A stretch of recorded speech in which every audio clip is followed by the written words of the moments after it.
Cet homme est devenu très riche et mourut tragiquement à cause de cette sirène. Reste concentré, voici l'histoire. Il y a longtemps, dans un village reculé où la pauvreté sévissait, même les rats d'égout peinaient à trouver de quoi se nourrir. Ce village était habité par des gens simples et désespérés, et parmi eux vivait Kankamou, fils de Soumamu. Kankamou était un jeune homme curieux et rêveur, toujours à la recherche d'une lueur d'espoir dans ce monde sombre. Un jour, alors qu'il se reposait au bord du fleuve, il aperçut une étrange lumière scintiller au sommet de la cascade. Intrigué, il décida d'aller voir de plus près. En s'approchant, il découvrit une créature magnifique, une sirène aux écailles brillantes et aux cheveux dorés. « Prends juste une seconde pour t'abonner », la sirène, qui semblait en détresse, l'implora de lui gratter le dos, expliquant que cela faisait des centaines d'années qu'elle souffrait d'une démangeaison impossible à atteindre seule. Kankamou, pris de compassion, s'exécuta. La sirène, soulagée et reconnaissante, lui fit alors une proposition extraordinaire. Elle lui promit richesse et abondance, à condition qu'il ne devait jamais avoir de relation avec une autre femme qu'elle. Kankamou, aveuglé par la promesse de richesse, accepta sans hésiter. Ainsi, la vie de Kankamou changea du jour au lendemain. Il devint l'homme le plus riche du village, possédant des montagnes d'or et de bijoux. Les villageois, autrefois ses égaux dans la misère, le regardaient maintenant avec admiration et envie.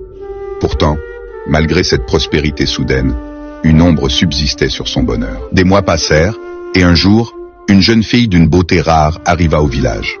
Son nom était Leila, et elle était aussi belle que le jour. Kankamou, malgré la promesse faite à la sirène, se sentit irrésistiblement attiré par elle. Leur rencontre bouleversa son cœur, et il tomba follement amoureux de Leila. Malgré les avertissements de la sirène résonnant dans son esprit, Kankamou céda à la tentation.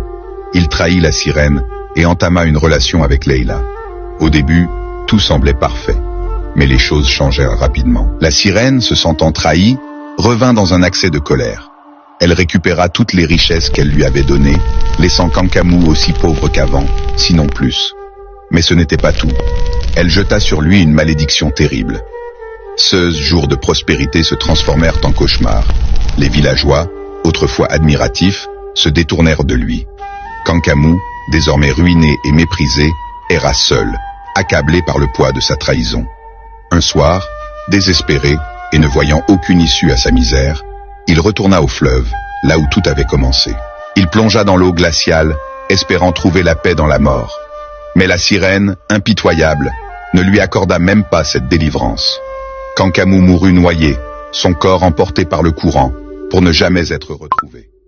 Ainsi se termina l'histoire tragique de Kankamou, fils de Soumamu, un homme qui avait tout eu et tout perdu à cause de sa propre faiblesse.